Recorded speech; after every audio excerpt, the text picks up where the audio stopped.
رب اعوذ بک من همزات الشیاطین واعوذ بک رب ان یحضرون بسم اللہ الرحمن الرحیم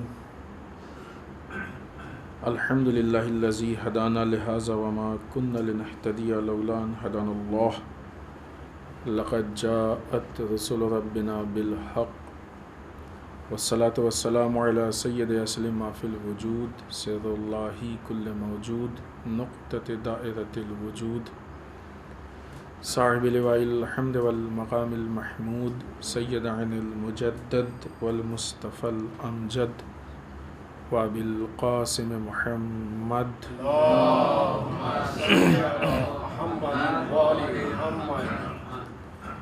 والصلاة والسلام علی آلہ الطیبین الطاہرین المعصومین المظلومین ولعنۃ الدائمۃ الباقیۃ علی اعدائہم اجمعین من الآن إلى قیام یوم الدین اما بعد فقد قال امامنا الحادی علیہ الصلاۃ والسلام السلام علیکم یا اہل البیت النبوہ وموضع الرسالہ ومختلف الملائکہ ومحبط الوحی ومعدن الرحمہ وخزان العلم ومنتہى الحلم صلوات میں محمد والا اللہم صلی علی محمد وآل محمد۔ ہم سب کے 10ویں امام علی النقی الحادی علیہ السلام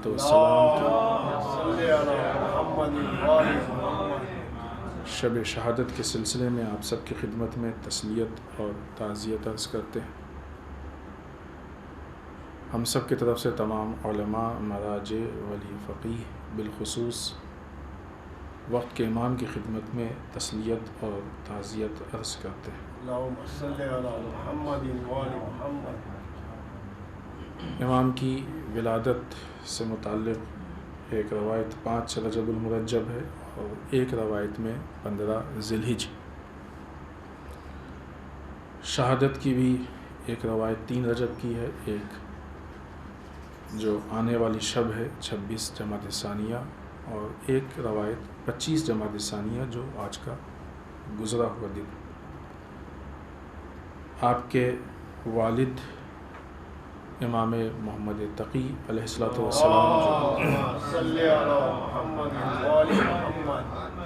ہم سب کے 9ویں امام، اور والدہ جناب سمانہ مغربیہ۔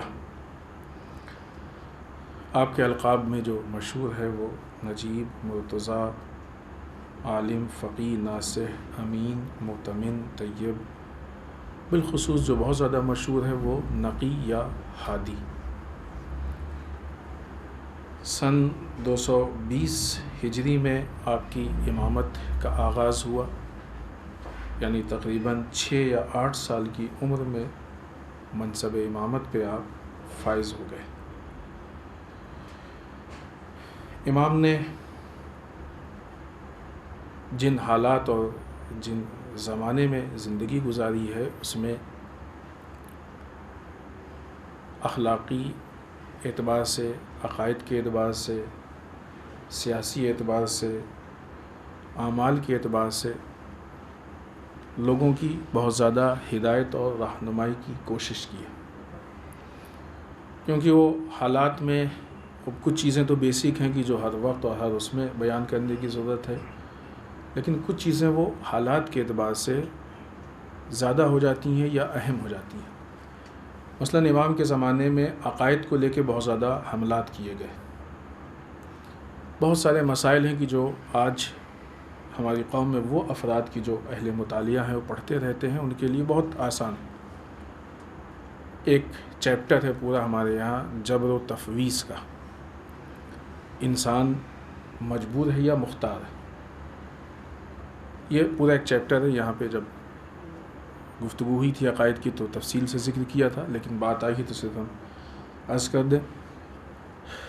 جو لوگ یہ مانتے ہیں کہ انسان مجبور ہے، ان کا یہ کہنا ہے کہ ہم جو کچھ بھی کرتے ہیں ہم نہیں کرتے ہیں، ہمیں کوئی اختیار نہیں ہے، اللہ ہم سے زبردستی کرواتا ہے۔ یہ ہم لوگوں کا عقیدہ نہیں ہے۔ جو لوگ یہ کہتے ہیں مختار ہے، تو وہاں پہ پھر ان کے حساب سے اب اللہ کا ہمارے اوپر کوئی اختیار نہیں رہ گیا، ہم جو دل چاہے وہ کریں۔ یہ مسئلہ ائمہ کے سامنے بار بار اٹھایا گیا اور بہت گنجلک بنایا گیا۔ امام صادق علیہ السلام کے زمانے میں بھی اٹھا تھا، خود امام ہادی علیہ السلام کے زمانے میں بھی اٹھا، اور اس پہ امام نے کافی گفتگو کی۔ مختصر یہ کہ جو ہم لوگوں کا عقیدہ ہے، جس کے لیے امام صادق کا مشہور جملہ ہے، لا جبرا ولا تفویضا بل امر بین الامرین، ہم نہ ایک دم پوری طریقے سے مجبور ہیں، کیونکہ جب مجبور ہوں گے، پتہ ہے ہم نے تفصیلی گفتگو ہے، ہم یہاں تفصیل نہیں عرض کر رہے۔ مجبور کا مطلب یہ ہے کہ اگر ہم نے نماز پڑھی تو ہم نے نہیں پڑھی، اللہ نے زبردستی ہم سے پڑھوا لی، تو ثواب کے حقدار تو نہیں ہوئے، اور اگر گناہ کیا تو ہم نے نہیں کیا، اللہ نے زبردستی ہم سے کروا لیا، نعوذ باللہ۔ اسی طریقے سے جو مختار والا مسئلہ ہے تو اس میں اللہ کا کوئی اختیار ہی نہیں رہ گیا، استغفر اللہ، نعوذ باللہ۔ لہٰذا ہم لوگوں کے ہاں نہ کمپلیٹ جبر ہے اور نہ کمپلیٹ تفویض ہے، بلکہ بیچ کا امر ہے، کچھ امور تک، کچھ حد تک ہم کو اختیار دیا گیا ہے، جس کے لیے ہمارا امتحان ہوگا، در واقع ہمارا امتحان ہے، اس کے لیے ہم سے سوال ہوگا۔ بعض چیزیں ایسی ہیں جہاں ہم کو کوئی اختیار نہیں، وہاں پہ صرف امر الہی، قدرت الہی ہے۔ اس طرح سے بہت سارے مسائل جو عقائد سے متعلق تھے، اشکالات اٹھائے گئے، اور امام نے ان مسائل کو حل کرنے کی کوشش کی۔ عقائد کے اعتبار سے امام کے زمانے میں غالیوں نے بھی بہت زیادہ سر اٹھایا تھا، لہٰذا غالیوں سے متعلق بھی امام نے کافی گفتگو کی ہے، اور بہت زیادہ اس مسئلے کو، چونکہ یہ آج نئی بات نہیں ہے، آج ہم لوگ دیکھ رہے ہیں الحمدللہ کہ اللہ نے ہم لوگوں کو توفیق دی کہ ہم ان مسائل کو محسوس کر رہے ہیں کہ یہ پرابلم مذہبی ہے، لیکن ہمارے ہی درمیان، ہمارے ہی ساتھ ایسے افراد بھی ہیں بہت سارے کہ جن کو یہ پرابلم نہیں لگتی ہے، کیونکہ وہ خود اس پرابلم کا شکار ہو چکے، اس لیے ان کو یہ پرابلم محسوس نہیں ہوتی ہے، مشکل محسوس نہیں ہوتی ہے۔ عقائد کو لے کے جو حملات کیے گئے ہیں، یہ ہر زمانے میں تقریباً ہوئے، حتیٰ ائمہ کے زمانے میں ہوئے۔ آج تو امام پردہ غیب میں ہے، ائمہ کے زمانے میں یہ حملات کیے گئے ہیں، کیونکہ یہ ایک ایسی جذباتی چیز ہے کہ جس کے ذریعے سے ایک دیندار کو آسانی سے بے دین بنایا جا سکتا ہے، اور جبکہ وہ سمجھتا ہی ہے کہ ہم دیندار ہیں۔ یہ بہت اچھی بات ہے نا کہ ایک آدمی کہ وہ یہ سمجھتا رہے کہ ہم دیندار ہیں، اس کو بے دین بنا دیا جائے، تو دشمن کے لیے بہت اچھا مسئلہ ہے، بہت آسان مسئلہ ہے۔ تو اس طرح سے بہت سارے مسائل تھے، بہت سارے مختلف ٹاپک اور مختلف چیزوں کے اعتبار سے جن کو امام نے اپنی اس زندگی میں حل کیا، جبکہ حکومت کی طرف سے بہت سخت حالات تھے، اور ایک بہت طولانی عرصہ تھا کہ جو آپ نے قید خانے میں گزارا ہے۔ امام کے آثار میں ایک بہت اہم چیز ہے جس کو ہم زیارت جامع کبیرہ کہتے ہیں۔ مومنین کی فرمائش پہ آپ نے یہ زیارت تعلیم فرمائی ہے۔ در واقع اس کے لیے کہا جاتا ہے کہ یہ زیارت صرف کوئی بھی زیارت ہمارے یہاں معصورہ زیارت جو بھی ائمہ کی طرف سے نقل کی گئی، جو ائمہ کی طرف سے ہم کو تعلیم دی گئی، ان زیارتوں کو اگر ہم دیکھیں تو جو بھی زیارت ہے وہ ساری زیارت ہمارے لیے ایک مکمل چیپٹر اور تعلیم کا مرکز ہے۔ زیارتوں کو یوں ہی نہیں پڑھ لینا چاہیے، ان کو سمجھنے کی کوشش کرنی چاہیے کہ اس میں ہمارے امام نے ہم سے کیا کہا ہے اور ہم سے کیا کہلوایا جا رہا ہے۔ زیارت جامعہ کے لیے کہا جاتا ہے کہ یہ معرفت امام کا ایک مکمل کورس، سلیبس، نصاب ہے۔ یہ دیکھنے میں تو بہت بڑی زیارت نہیں ہے یہ، اور اس زیارت کی ایک خاصیت یہ بھی ہے کہ کسی بھی امام کے لیے ہم اس زیارت کو پڑھ سکتے ہیں، جو لوگ پڑھتے ہیں وہ جانتے ہوں گے، کسی بھی امام کے لیے ہم اس زیارت کو پڑھ سکتے ہیں۔ اس میں جو جملے ہیں وہ ائمہ سے متعلق ہیں، جن کو ہم ایک اعتبار سے ائمہ کے صفات بھی کہہ سکتے ہیں۔ ابھی ہم نے جو جملہ عرض کیا وہ اسی کا ہے، انشاءاللہ جتنا وقت ساتھ دے گا ہم اس کے بعض جملات کو یہاں پہ پیش کریں گے، وضاحت کریں گے، اور پھر آخر میں تھوڑا سا امام کی مصیبت بیان کر کے آپ کی زحمت تمام کریں گے۔ ایک طرف سے تو جو جملے ہیں وہ ان کو ہم امام کی صفات کہہ سکتے ہیں،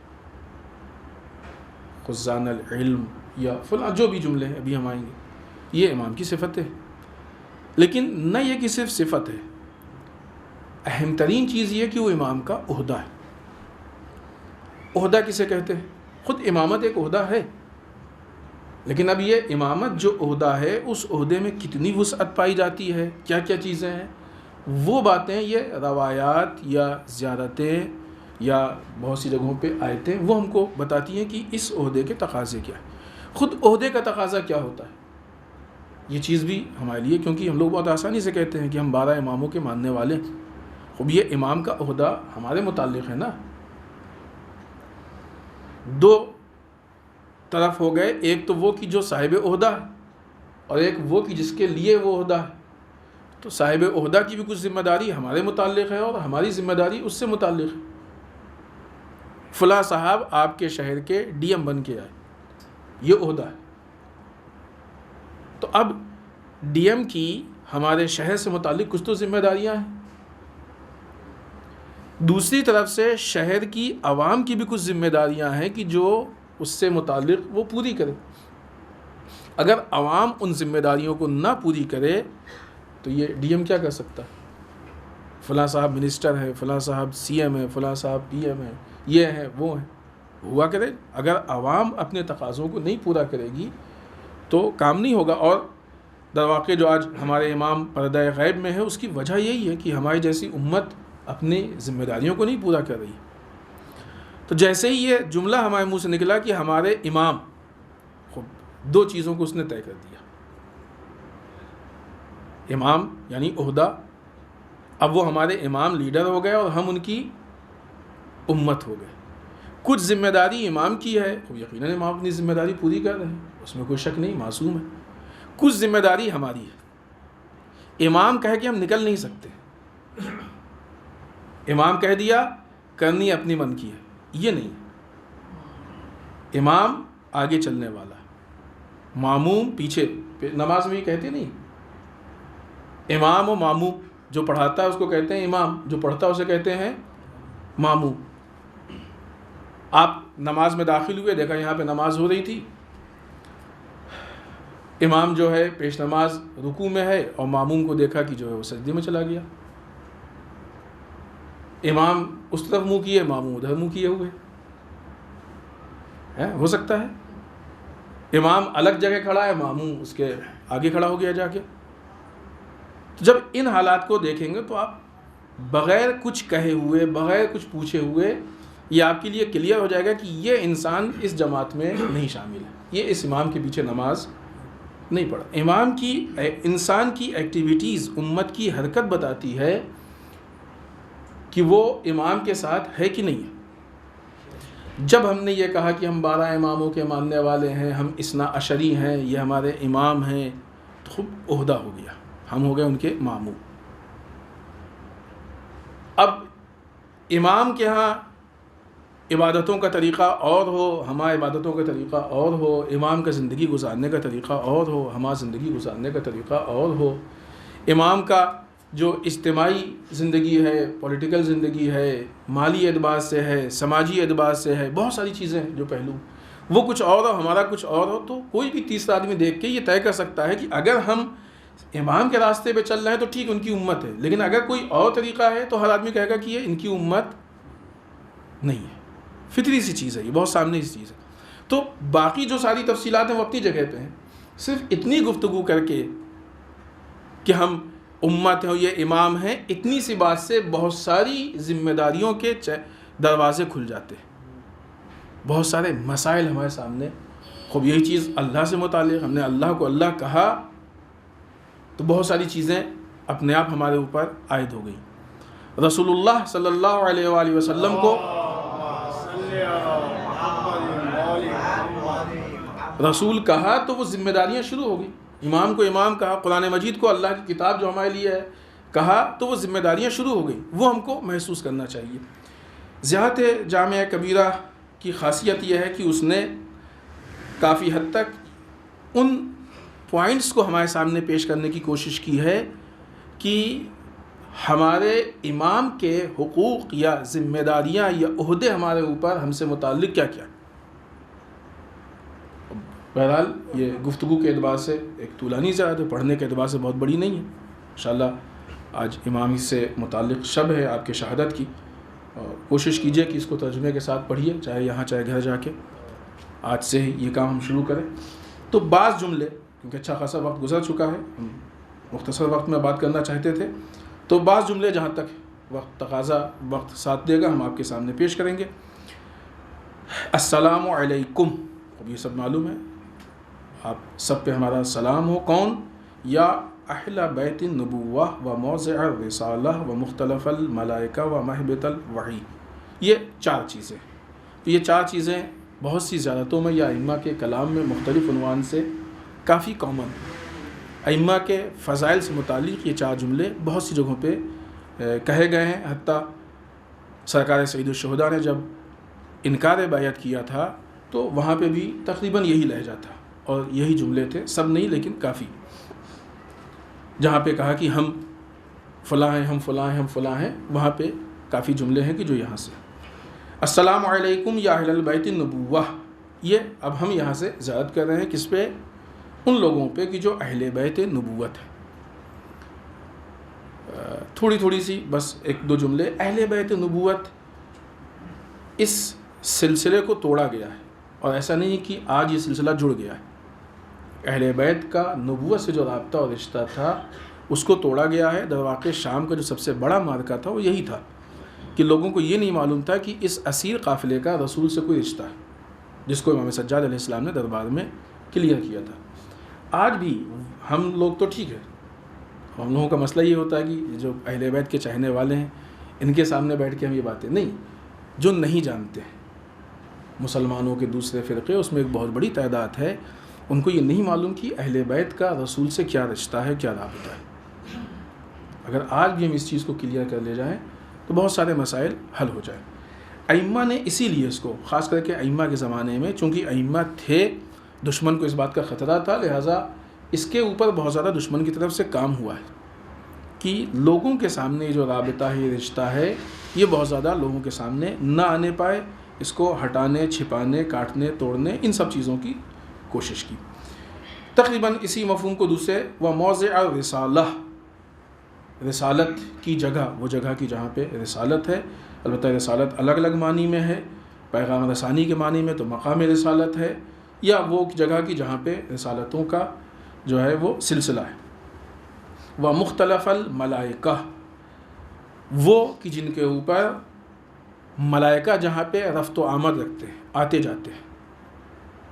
یہ فضیلت کم نہیں ہے، کیوں آتے جاتے ہیں ملائکہ؟ فرشتے کیوں آتے جاتے ہیں؟ یہ اس میں ایک بہت بڑا مسئلہ ہے کہ جو حل ہوتا ہے۔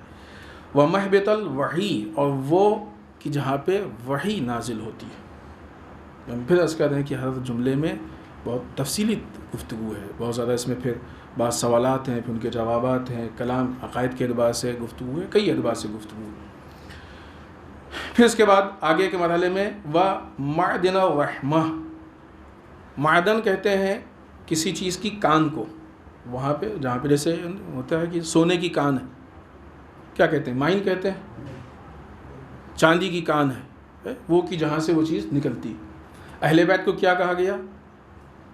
رحمت کے معدن، وہ مرکز، وہ سینٹر۔ اللہ رحیم ہے، ارحم الراحمین ہے، لیکن یہ اہل بیت اس کی رحمت کی ایک مجسم شکل ہے۔ یہ دلیل ہے کہ اللہ رحیم ہے۔ ایسی ذوات اور شخصیات کو ہمارے درمیان بھیجا کہ جو ہماری ہدایت کریں اور ہماری ساری خرابیوں کو برداشت کر لے جائے۔ یہ کم رحمت نہیں ہے، خوب جس جہیز سے بھی دیکھیں۔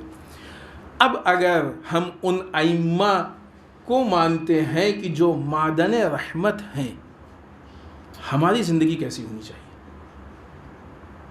ہر جملے پہ جو گزرے جملے ہیں ان سارے جملوں پہ بھی یہ ایک سوال ہر جگہ پہ ہے، اس جملے سے متعلق ہماری زندگی کیسی ہونی چاہیے؟ لہٰذا اب اس معدن رحمت کے عنوان سے اہل بیت کی سیرت کو دیکھیے،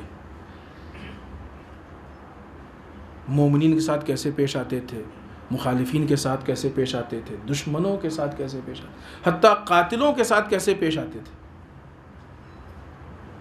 یہ ایک معدن رحمت ہے نا۔ ایسا نہ ہو کہ بعض اوقات مومن جو ہے وہ آپس میں معدن رحمت کے تقاضے نہ پورے کر پائیں۔ امام اور ماموم کا رشتہ ہے، راستہ معلوم ہوتا جائے گا کہ کون سا راستہ ہے، اس راستے پہ ہم کو چلنا ہے، معدن رحمت۔ پھر ہم مختصر گفتگو. وخزان العلم، علم کے خزانے ہیں، اور نہیں کہ خزانہ خود جو ہے جہاں پہ زیادہ کوئی چیز ہوتی ہے کہتے نہیں فلاں، چونکہ بہت زیادہ مال سے متعلق باتیں ہوتی ہیں تو اکثر الفاظ جو ہے وہ مال سے ہی. ابھی کہیں کہا جائے نا کہ فلاں صاحب کو خزانہ مل گیا تو کیا سمجھیں گے؟ سونا چاندی روپے پیسے جواہرات ہیرے نہیں، خزانہ کی کوئی چیز جہاں پہ بہت زیادہ، اسے کہتے ہیں خزانہ. علم کا خزانہ ہوتا ہے، مال کا خزانہ ہوتا ہے، ہر چیز کا الگ الگ. اہل بیت خزانہ نہیں ہے، خزان خزانے سے بھی زیادہ آگے بڑھ کے. کس چیز کے؟ علم کے. ہمارے یہاں تحصیل علم کی تڑپ کتنی ہے ہمارے اندر، علم کو حاصل کرنے کی تمنا کتنی ہے. اہل بیت کا راستہ علم کا راستہ ہے، اور یہ تو روایات ہیں نا، بہت سی روایتیں الگ الگ. یا طالب علم بن جاؤ، یا عالم بن جاؤ، یا ان سے متعلق حد عقل بن جاؤ. بعض جگہوں پہ تو دو ہی ہے کہ یا عالم بن جاؤ یا طالب علم، تیسرا کوئی. بعض جگہوں پہ تیسری ایک چھوٹ دی گئی کہ یا ان سے متعلق بن جاؤ، کہ مثلا ان کے پاس حد عقل کچھ، تو وہ بھی ایک طالب علم کی شکل پیدا ہو جاتی ہے. مومن کے لیے اس کے علاوہ کوئی گنجائش ہی نہیں ہے. علم سے رشتہ ٹوٹ جائے، مومن کا رابطہ ٹوٹ جائے، مومن کے لیے ایسی کوئی گنجائش نہیں ہے. ہمیشہ علم حاصل کرتے رہنا چاہیے. ہمارے مراجع بزرگ علماء عظیم ترین، ایک ہمارے یہاں تصور ہوتا ہے نا کہ مثلا ایک حد تک پڑھنے کے بعد پھر ہم کو ایسا لگتا ہے کہ ہم پڑھ چکے. ہمارے علماء کے یہاں کبھی تصور نہیں ہوتا کہ ہم پڑھ چکے ہیں، ہمیشہ اپنے کو طالب علم ہی کہتے ہیں. لہٰذا ہمارے مراجع جہاں علمی اتنی خدمات انجام دیتے ہیں، وہ ہمیشہ ان کی سرگرمی ایکٹیویٹی پڑھنے میں، علم کو حاصل کرنے میں ہمیشہ رہتی ہے، ہمیشہ رہتی ہے. بعض اوقات دیکھتے ہیں کہ بعض وہ افراد کی واقعی ان کی گفتگو سے لگتا ہے کہ ان کا علم سے کوئی تعلق نہیں، وہ بہت فخر سے کہتے ہیں مجھے معلوم ہے، مجھے یہ معلوم ہے، میں یہ جانتا ہوں، اور بہت بزرگ علماء اور مراجع پہ تڑ اعتراض کرتے ہیں. ظاہر ہے وہ نادانی کے علاوہ کچھ اور نہیں ہے. اگر ان کو یہ احساس ہو کہ علم کیا ہے اور کس طریقے سے حاصل کرنا چاہیے تو وہ پھر شاید ان باتوں کو کہنے میں ڈریں، وہ خوف محسوس ہو، کانپ جائیں ان باتوں کو کہنے میں، جن کو بہت آسانی سے وہ کہہ دیتے ہیں، اور کسی کے لیے بھی کہہ دیتے ہیں، بڑی بڑی جگہوں پہ وہ انگلی اٹھا دیتے ہیں. تو یہ ایک بہت بڑا گہرا رابطہ ہے. علم ایک ان ساری چیزوں میں بہت خاص چیز ہے کہ جس کے لیے بہت ساری دوسری بھی روایات موجود ہیں. ومنتہى الحلم، جہاں پہ علم ہے، علم کا لازمہ ہے حلم، انتہائی حلم ہے. انتہا کہتے ہیں فلاں کام کی انتہا ہو گئی، یعنی کمپلیٹ ہو گیا، اب اس سے زیادہ نہیں ہو سکتا ہے. تو جہاں اتنا زیادہ علم ہے، وہیں اہل بیت وہ ہیں کہ جن کے اندر کمال علم ہے، انتہائی علم ہے. اب اگر دنیا میں سب سے زیادہ علم کہیں ملے گا تو کہاں ملے گا؟ اہل بیت میں. ہمیں نہیں ملے گا؟ اللہ اکبر. منتہی الحلم، اہل بیت کا راستہ اگر حلم کا ہے تو ہماری پہچان بھی حلم ہونی چاہیے. ہمارے یہاں بھی دنیا میں سب سے زیادہ ہمارے یہاں اصول الکرم، کرم کی جڑ. کچھ جملے ہم جلدی سے پڑھ دیں اس لیے کہ بھی آگے وہ ایک پوائنٹ آپ کی مصیبت سے متعلق بیان کرنا ہے. اصول الکرم، کرم کی جڑ. وقادۃ الامم، یہ ابتدائی ہے، ابھی جہاں سے شروع ہوئی ہے وہیں سے ہم نے گفتگو شروع کی ہے. تو چونکہ وضاحت ہوتی اس لیے اتنا وقت لگ گیا، ورنہ شاید 1-2 منٹ سے زیادہ. آپ دیکھیں قادۃ الامم، امتوں کے رہبر، قائد. اس کا مطلب کہ یہ موضوع دین سے باہر نہیں ہے. مسئلہ یہی ہے کہ جو ائمہ کی تعلیمات ہیں وہ بہت زیادہ ہمارے درمیان رائج نہیں ہیں، اس لیے باطل چیزیں بہت آسانی سے رائج ہو جا رہی ہیں، ان کو جگہ مل جا رہی ہے. قادۃ الامم و اولیاء النعم، نعمتوں کے سرپرست، اولیاء، ولی. عناصر الابرار، نیکیوں کے بنیاد، عنصر کہتے ہیں کسی چیز کی بنیاد نیکیوں کی بنیاد، ودعم الاخیار، خیر جو اچھی چیزیں ہیں ان کے لیے جڑ یا اصل جو بیس ہوتا ہے وہ. پھر اس کے بعد وساست العباد سنا ہوگا آپ نے، اور یہ دلیل کے طور پہ پیش ہوتا ہے جب پولیٹکس کی گفتگو ہوتی ہے کہ اسلام میں پولیٹکس ہے کہ نہیں ہے. ساست العباد، بندوں کے پولیٹیکل لیڈر لوگوں، یہ زیادت جامعہ ہے کہ جو 10ویں امام سے، ایسی چیز نہیں ادھر ادھر سے نہیں، بندوں کے، لوگوں کے، افراد کے پولیٹیکل لیڈر، و ارکان البلاد، ملکوں کے پائے، رکن. یہ جیسے بلڈنگ ہے، بلڈنگ کے لیے پائے بنے ہیں نا، اسے پایا کہتے ہیں، جو پلر ہے، جنہیں پلر ٹوٹ جائے تو بلڈنگ گر جاتی ہے. بلڈنگ کی مضبوطی پلر پہ ڈیپینڈ ہے. ائمہ کیا ہیں؟ ملکوں کے پائے ہیں، پلر. پلر کا مطلب کیا ہوتا ہے؟ پلر یہ نہیں کہتا ہے کہ ہم جو ہے وہ تمہارا مذہبی بوجھ اٹھائیں گے، سیاسی نہیں اٹھائیں گے. مسجد امام باڑے کا بوجھ اٹھائیں گے، سڑک کا اور بازار کا ہم نہیں اٹھائیں گے، ایسا تو نہیں کہتا ہے پلر. دیکھیں یہ ائمہ کے کلام، واقعی خود ائمہ کا کلام جو ہے وہ علم کا خزانہ ہوتا ہے. کتنی عجیب اور کتنی بڑی بات ہے کہ جو امام ایک چھوٹے چھوٹے جملے میں کہتے جا رہے ہیں. ایک جملہ پوری گفتگو کا ایک عنوان بن جاتا ہے کہ یہ باتیں جو امام نے عرض کی ہیں. وہ ابواب الایمان، ایمان کے دروازے، و امنا الرحمن، اللہ کے امین. بہرحال اور اس طریقے سے آگے کافی جملے ہیں کہ جو امام نے نقل کیے ہیں. اس کو اس جہت سے دیکھیں، ایک تو یہ ائمہ کی صفات ہے، دوسرے نئے کی صفات. یہ جو عہدہ امامت ہے اس کی وضاحت ہے، وہ حقوق ہے کہ جو عہدہ امامت کے ذریعے سے ائمہ کو حاصل ہے یا ائمہ کا امت کے اوپر. یہ رشتہ ہے ہمارے اور ہمارے امام کے بیچ میں رشتہ ہے. امام کی زندگی میں جو حالات پیش کیے گئے اور جس طریقے سے امام کو اذیت دی گئی، مصائب میں عموماً ایسا ہوتا ہے کہ جب تلوار اور تیر کی بات آئے اور بھوک و پیاس کی بات آئے تو اس کو ہم مصیبت سمجھتے ہیں. ایسا نہیں ہے، صرف وہی مصیبت نہیں. کوئی بھی امام ایسا نہیں ہے کہ جس کی زندگی کا کوئی حصہ مصیبت سے خالی ہو. ان کو عہدے سے ہٹایا گیا، یہ ایک مصیبت ہے ان کے لیے. ان کے شان ان کے ساتھ برتاؤ نہیں کیا گیا، یہ ایک مصیبت ہے ان کے لیے. بعض اوقات حکام ان کے توہین کی کوشش کرتے ہیں. امام ہادی علیہ السلام کا ایک واقعہ ہے جو بہت مشہور ہے. حکام کبھی لوگوں کے اوپر ظاہر کرنے کے لیے، کبھی اپنی ایک پیاس اور تڑپ کو بجھانے کے لیے اس طرح کی حرکتیں ائمہ کے ساتھ کرتے تھے. ایک مرتبہ امام کو کئی چیزیں اس طرح سے پیش آتی. امام کے گھر پہ سپاہیوں کو بھیج دیا، تلاشی لے لو، ہم نے سنا ہے کہ آپ کے یہاں اسلحے چھپے ہوئے. سپاہی گئے، جا کے تلاشی لی، کچھ نہیں، امام بیٹھے عبادت کر رہے تھے. ایک مرتبہ رات کے وقت امام کو دربار میں بلوا لیا. عین اس موقع پہ امام دربار میں تشریف لائے کہ جب دربار میں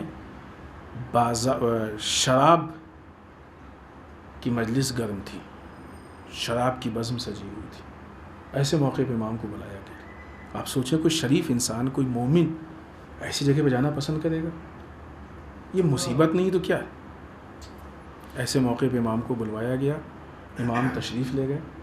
جب امام پہنچے تو اس نے امام سے کہا، لیجئے آپ بھی. کتنی بڑی جسارت ہے.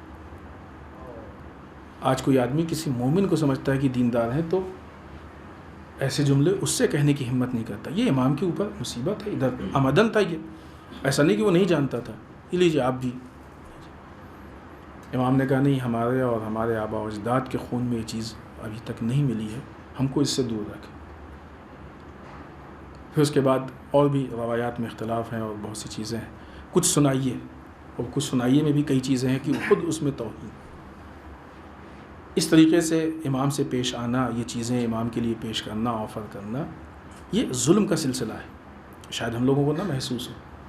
کوئی امام سے پوچھے کہ ان سارے واقعات کے بعد امام کے دل پہ کیا گزری. امام ہیں، کائنات کی افضل ترین ذات ہے. ان کے سامنے ایک ایسا شخص کہ کہ جو نہایتی پلید ذلیل وہ امام سے اس طریقے سے گفتگو کر رہا ہے، یہ بے حرمتی ہے امام کی۔ آخر میں پھر امام نے کچھ، جب بہت اس کا اصرار ہوا سنائیے، تو امام نے کچھ اشعار سنائے۔ وہ اشعار ایسے تھے کہ جن میں بعض باتیں کہ جن کو سن کے درباری رونے لگے، حتیٰ خود حاکم رونے لگا۔ اور جب ان کا گریہ روکا، رونا تھما، تو پھر امام کو واپس ان کے گھر بھیجا گیا۔ کسی موقع پہ امام کو بلایا گیا تو وزیروں سے کہا گیا کہ امام کو سواری سے مت لانا، پیدل لانا۔